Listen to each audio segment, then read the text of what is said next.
Okay, today we're talking about symptoms of entity attachment. These are symptoms that could be attributed to other ailments of human beings, but these are the ones that are most likely to be experienced by an entity attachment and common, yes. So the presence of an entity, especially one of darkness, that comes very near us, is something that we can feel with our aura.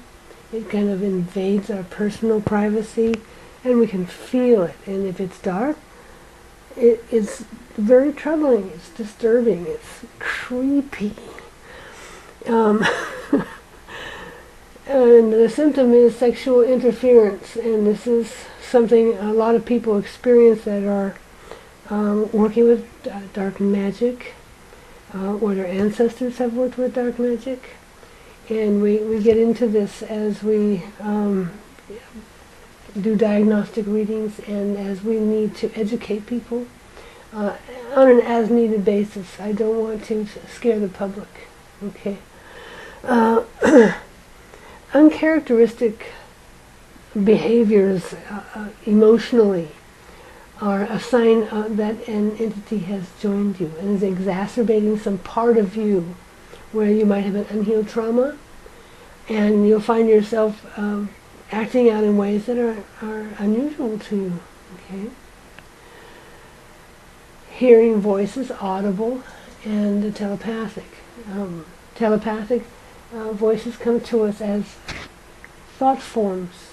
Okay, a dark thought form might indicate something kind of ugly or nasty, or an action that would be negative for us to take, okay, or addictive.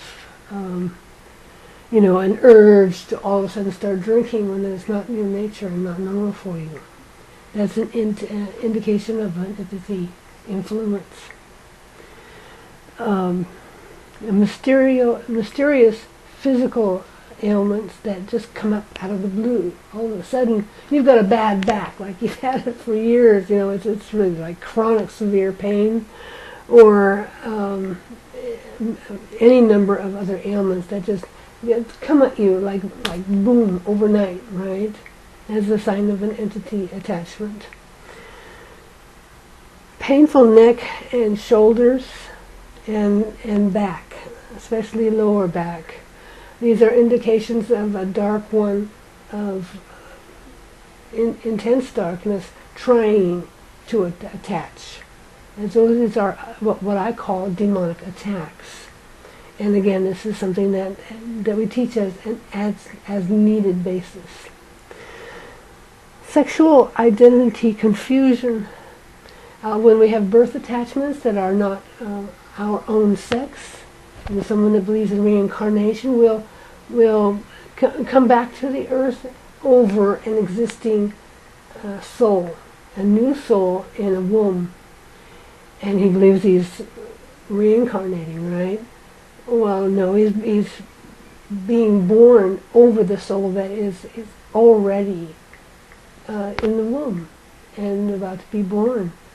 And so it causes great confusion for a person's entire life. I had one until I was in my mid-50s, and I was able to identify it and release it and correct its notion of reincarnation and cross them over to the spirit realms. But I thought I was, I was wondering much of my life why I felt so much testosterone at times, right?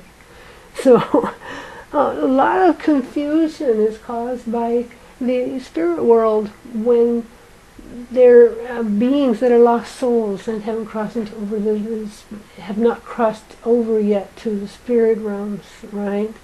They're lost, and the law of attraction, it brings a lot of things into our lives for positive and negative, and law of attraction will bring a similar soul type with the same unhealed emotions or the same vibrational draw to us, and oftentimes they will attach to us. unintentionally most of the time, but it does happen often enough to become a problem, and that's why we need mediums to help enlighten us. So, okay, you can reach us at guidelights.org for a diagnostic reading, and we can assist those who are troubled to get help. God bless.